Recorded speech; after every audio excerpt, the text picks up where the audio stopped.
Well, this is the first project that we have to work with here today. This 4020 had a wheel loosen up on it, ruined the rim, broke off 4 studs in the hub.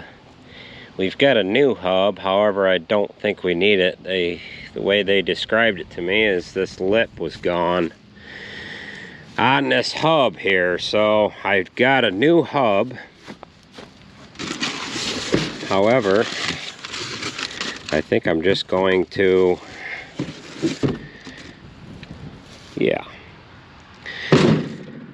I was just going to take that one back, but I think we might as well put it on and then we can dig the studs out of it and get this tractor out of here anyway. So I think that hub's going to be all right. We'll just get the studs dug out of it and then save it for later on, I guess. So let's go ahead and get after this here. Well, we ended up having to come all the way back to the shop because I cannot get this guy here in there. So I kept popping out and I said, you know what, we're just going to run back to the shop quick and press it in because I don't want to have to take this damn thing apart again. So we'll press that in there quickly and then we'll head back to the field.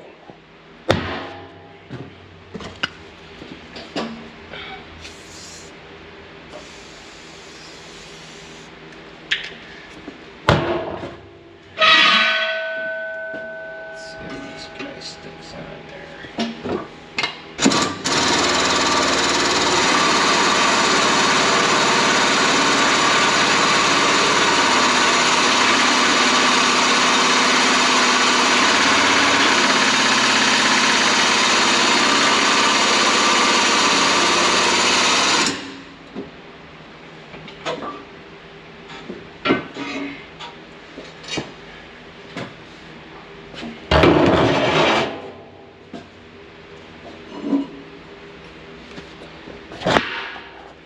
Alright, we've got that pressed in there. I worried about bending it, and then once you knock something out around, it certainly won't go back together. So let's head back to the field.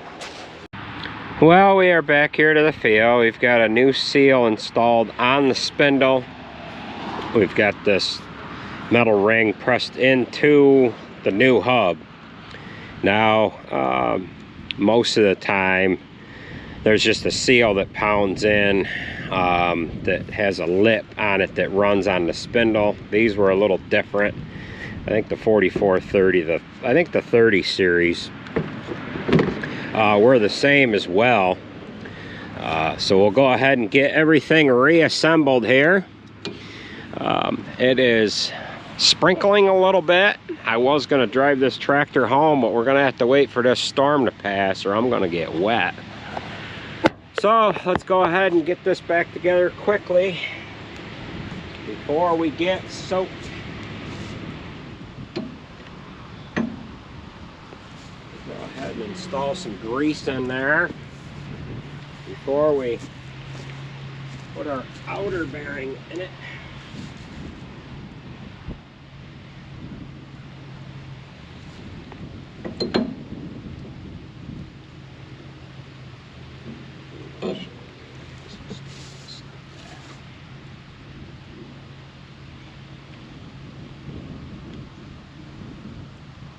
Throw this cavity right up.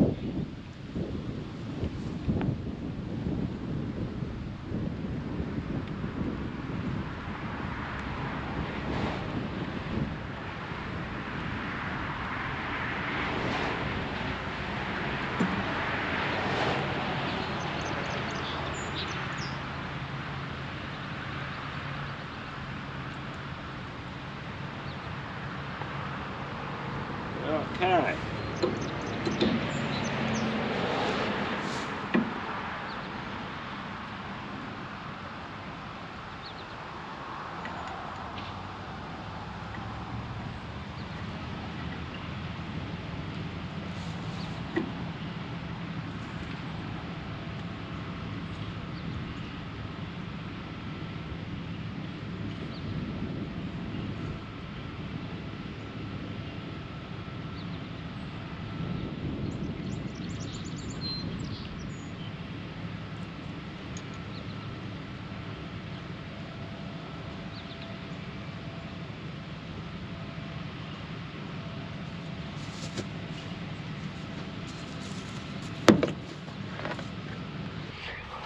Well, we've got this all put back together.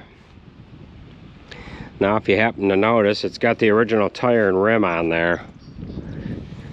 We were going to replace that rim. However, this hub on this right-hand side must be the original hub. If you'll notice, this new hub is quite a bit thicker right here. And the same with the hub that is on this left-hand side. It's a lot thicker. So I looked up the studs for this.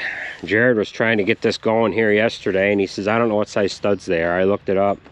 I said, they're 9/16. He looked around, grabbed what he had, but by the time he got over here, Andrew figured he shouldn't go any farther with it and ended up breaking 4 of the studs off, but the wheel was still on there. If you look at this hub here, it's quite a bit different. It's almost like a wagon wheel hub. It must be the original one. They did sub over to this hub. It was like a 763 or something like that. Oh, for R48763. And that had been subbed from like a 3811 or something like that. I looked the parts up. I told the gal at the parts, John Deere parts there, I said I need 6 lug nuts. I gave her the part number, and they were the wrong size. The ones in this hub here are only 1/2 inch, and the studs that are in those hubs there are 9/16. And as you can see, we've got 4 broke off. 1, 2, 3, 4. Only 2 were holding it on. So we believe that what caused them to break is the studs being too small and just not enough of the head of the bolt sitting in the rim, because the head of this bolt is quite a bit smaller. This is a 3/4 inch, and that sits down in there. So we'll go ahead and get this back to the farm. It has sprinkled a couple times on us. The sun is coming out, and we should be able to get cutting wheat here.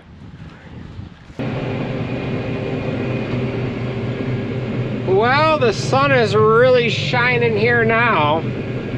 We had some sprinkles here this morning, and I thought sure it was just going to start in raining, and I thought we were going to have to throw the whole day away here.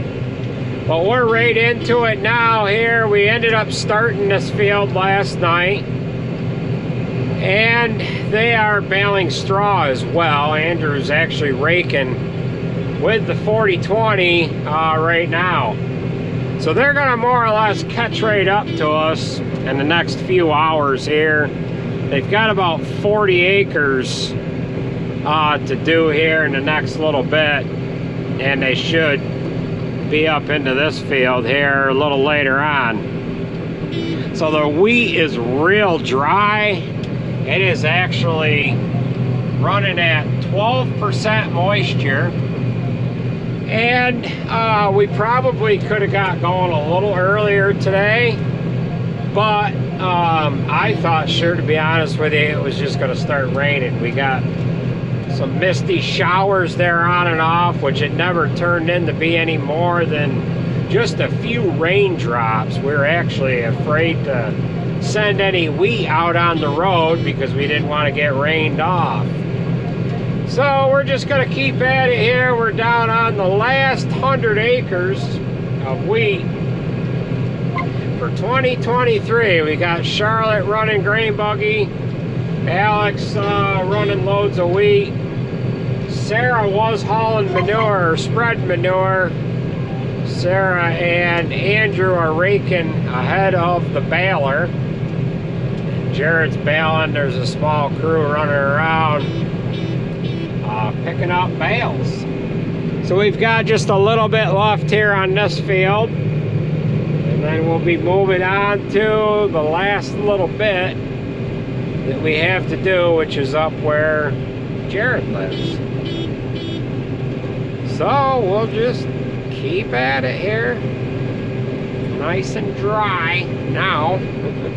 I think we're gonna get rain tomorrow, so I guess I am kind of surprised that we're actually getting any kind of a day today. I ended up cutting wheat here last night until about, no, it was about 9:15, and we ended up getting everything full, and then I shut down. I had like moisture on the wheat was running right around 12, 13% or so. I'm off a little bit here. Yeah, there we go. The sprayer track kind of goofed me up a little bit here. But yeah, I went until we had everything full. I probably would have been able to go just a little while longer, but not much longer. The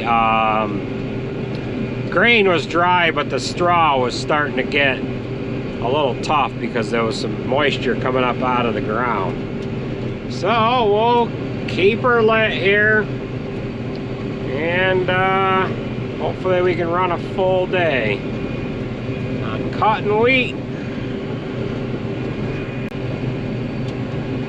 Well, we have this field just about done.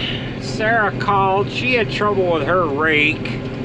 Something with a slip clutch. I don't know if there's something hitting on the rake or if that radial pin slip clutch is just shot. Oh, there goes a rabbit. Hawk will be grabbing that in a minute. Andrew pulled in here a little while ago with the rake, and now he has the baler. He's right down there. He just stopped for some reason. And Jared ended up going back to the field that Sarah is in to see what's going on with her rake.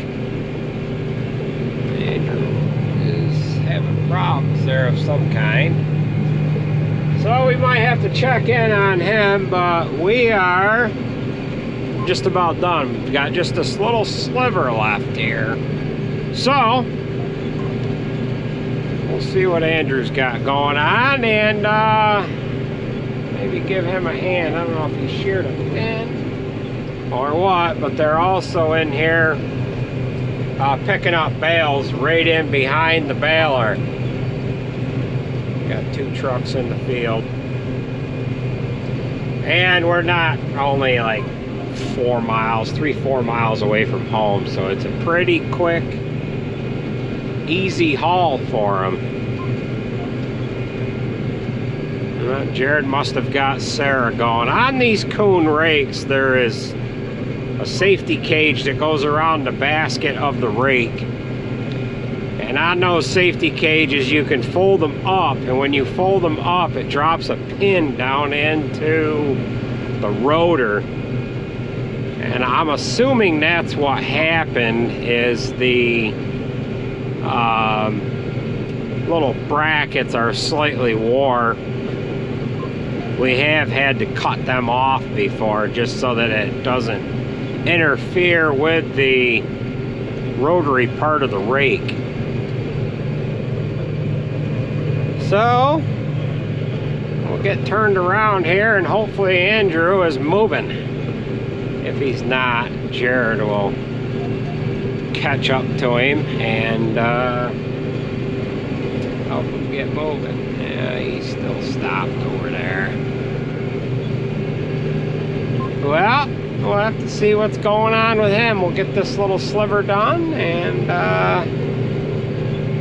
yeah.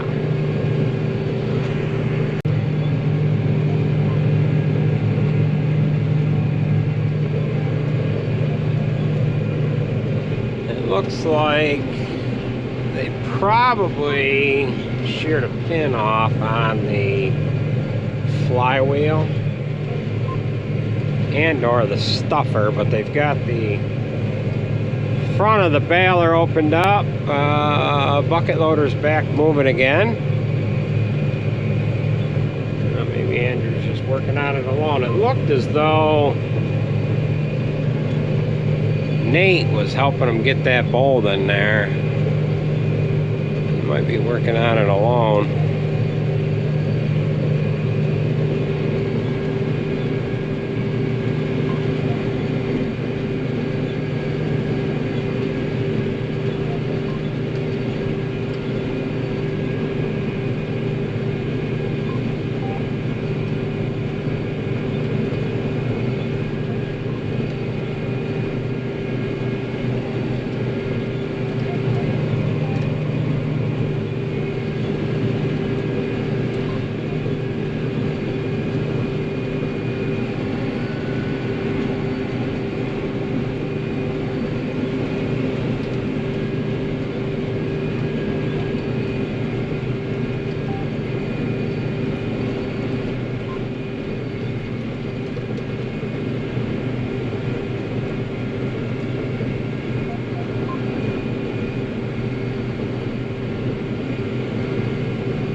Alright, so that is going to do it for this field. We'll get moved on to the next farm. They're still working on that baler. We'll get this head uncoupled, get it on the cart, and then we'll go see what they've got going on with that.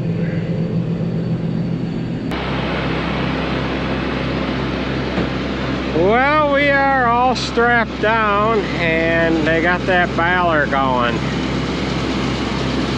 So we're gonna get some equipment moved to the next field. So we've got to get that truck home. We'll take this stuff up there. We'll take that truck home, and then we'll come back, get the combine and the grain buggy. Alright? The white truck, come pick me up with the white truck. Alrighty. So it looks like Jared jumped on the baler, and Andrew's back on the rake.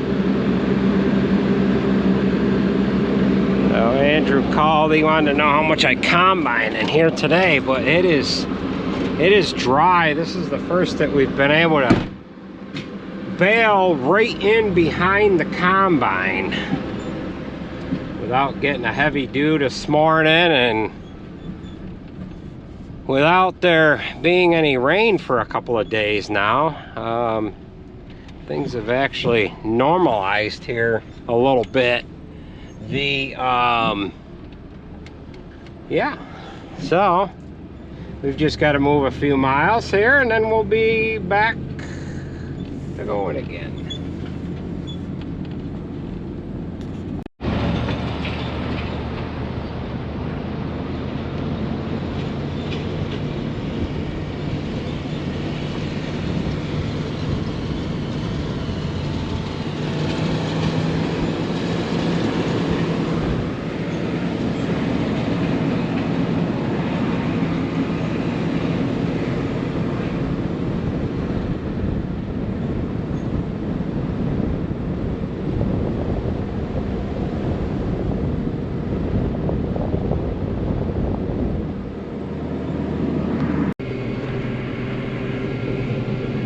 Well, we are still at it here. We've got one more bin load to do. It is just after, or just right at 9:30. Well, 9:29. And we are doing pretty good for moisture. It's running right around 12, 13, 14%. Somewhere in that neighborhood. And it doesn't seem to be working the combine too awful much. Usually, once the sun goes down, things start to get a little damp and it starts to work the combine a bit. We are due to get Oh, we gotta slow down a little bit. We are due to get about a ½ inch of rain here tomorrow. And it must be it's going to rain, because usually the night before it's gonna rain, you don't really have a dew that sets in at all. There has been some lightning and whatever off to the north, and we are watching things very closely. I've got one truck up here that doesn't have a tarp on it, and we're loading the trailer here right now. You might be saying, who is we? Well, we've got Andrew running the grain buggy right now. Charlotte, she had basketball practice that she had to be at by 7 o'clock. She actually just called a little while ago. She got home a few minutes after 9. Oh, you can see some lightning there. She got home a little after 9. She checked in on us, wanted to know if we needed any help, but we're gonna be shutting down here after we get one more bin load. We usually put 4 on the trailer and 2.5 on the straight trucks. We've got 4 straight trucks loaded for, oh, more lightning running in tomorrow if it doesn't rain, and then this tractor trailer. So it would be nice to get this whole piece done here. There's about 6 acres left, but I'm afraid I'm not going to have container enough to put it in unless I load the grain buggy and leave it on, which that's an option as well. So we've got just a little bit left here in the grain tank. I'm at the end of the field. I should have started offloading a second or two sooner, and we would have been empty. Oh, Andrew doesn't know that we're still going. He can't quite see the combine offload. So that is gonna do it for this video, folks. I want to thank you for watching, and we will catch you at the next video. Got just about 40 acres. Well, no, we got 55 acres left. So, yeah, Purdue.